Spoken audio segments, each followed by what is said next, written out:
बात करते हैं जम्मू की।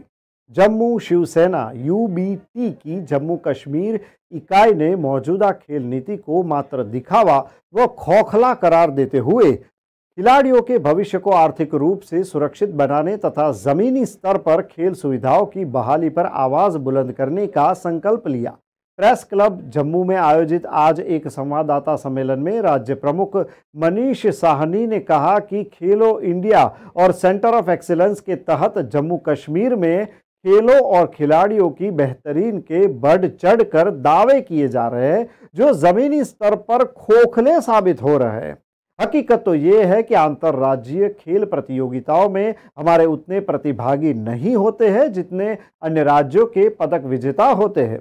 साहनी ने कहा कि खेलो इंडिया के तहत दूर दराज के इलाकों में खेल मैदान चिन्हित कर मात्र आंकड़ा को भरपाई की जा रही है, जबकि यहां प्रशिक्षक समेत सुविधाओं के नाम पर कुछ भी नहीं है। जम्मू के मुख्य मौलाना आज़ाद स्टेडियम और श्रीनगर के शेर कश्मीर स्टेडियम में भी खेल सुविधाओं के साथ प्रशिक्षकों की भारी कमी है।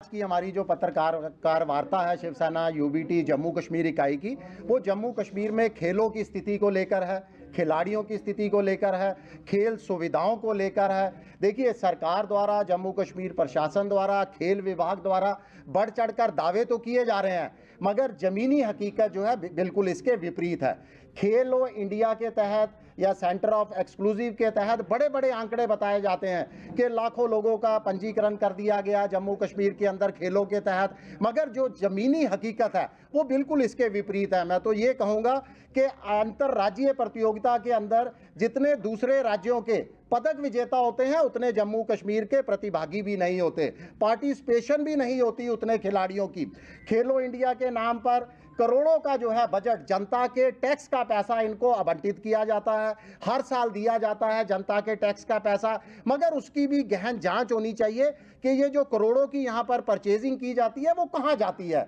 इसके साथ ही सबसे बड़ा मुद्दा जो है वो है हमारे पदक विजेताओं का, हमारे चैंपियंस का, उन खिलाड़ियों का जो जम्मू कश्मीर का नाम, जिन्होंने देश का नाम गर्व से ऊंचा किया है, अब वो बिल्कुल जो है उपेक्षा का शिकार हो रहे हैं। पिछले 10 सालों के आंकड़ा बताऊं तो एक भी खिलाड़ी को यहां पर सरकारी नौकरी नहीं दी गई।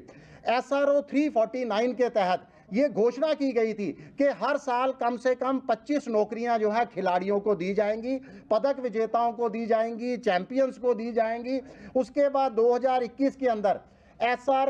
12 जोड़ा गया उसके अंदर, जिसके अंदर और इंप्रूवमेंट की गई। बताया गया कि इसमें 5 गस्टेड ऑफिसर भी जोड़े गए और 25 जो है दूसरे खिलाड़ियों को नौकरियां दी गई जो नॉन गस्टेड की श्रेणी के अंदर आएंगे। मगर दुर्भाग्य है, आज तक पिछले 10 सालों से 2014 से लेकर अब 24 आ चुका है, एक भी खिलाड़ी को नौकरियां नहीं दी गई। इसके साथ साथ बहुत सारे विभाग थे जो खेलों के अंदर भर्तियां करते थे, जैसे सबसे इंपॉर्टेंट था पुलिस विभाग था, फॉरेस्ट विभाग था, उनके अंदर भी पिछले कई सालों से उनकी भर्तियां नहीं की गई है। कल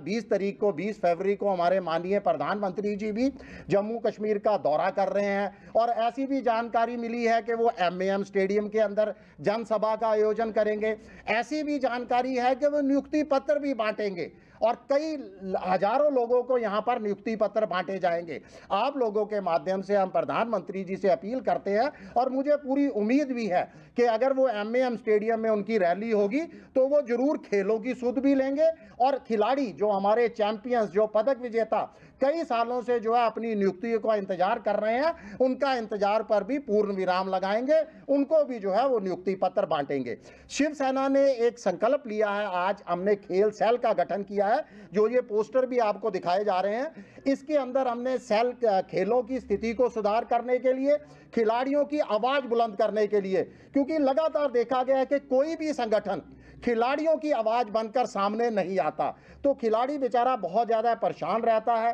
खेल सुविधाओं को लेकर, खिलाड़ियों की आवाज़ को लेकर किसी भी तरह की, अगर किसी को, खिलाड़ी को, उसके माता पिता को किसी की तरह भी शिकायत है या वो कोई सुझाव देना चाहते हैं तो इस नंबर पर हमें कॉल करें, व्हाट्सएप करें। हमने अपना ईमेल एड्रेस भी इस पर दिया गया है, वो हमें ईमेल कर सकते हैं ताकि हम जम्मू कश्मीर में भी खेलों को बेहतर बनाने के लिए अपने प्रयास कर सकें। ये हम विश्वास दिलाते हैं उन तमाम लोगों को, शिकायतकर्ताओं को भी, कि उनका नाम पूरी तरह से गुप्त रखा जाएगा, सीक्रेट रखा जाएगा, और जो हमें सुझाव और जो शिकायतें आएंगी वो उच्च अधिकारियों के समक्ष, प्रशासनिक अधिकारियों के समक्ष उठाई जाएंगी, उन पर आवाज बुलंद की जाएगी और हर संभव प्रयास किया जाएगा उन शिकायतों को हल करने के लिए।